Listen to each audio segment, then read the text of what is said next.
Joshua chapter 15, if you read through that chapter, if you make it through, it's all about boundaries and cities that different tribes are inheriting.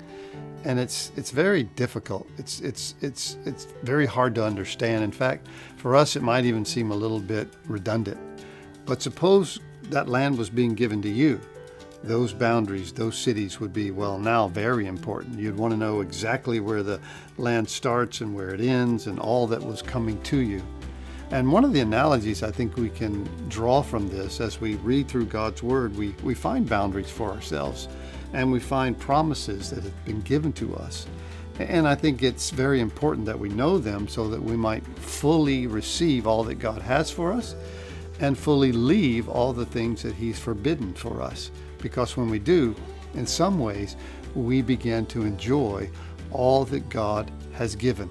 Now, there's also a very interesting verse at the very end of chapter 15, and I want to read it to you.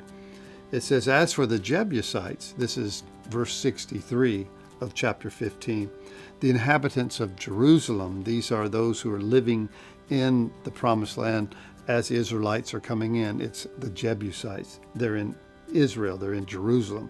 It says, "The children of Judah could not drive them out, but the Jebusites dwell with the children of Judah at Jerusalem to this day," the time of Joshua. But we find out in 2 Samuel chapter 5, I believe it's verse 7, that in the time of King David, that the land is finally conquered and the Israelites take over the city of Jerusalem. Why was it so hard back then? Well, Jerusalem's on a hill. It's surrounded by walls. It's difficult to conquer.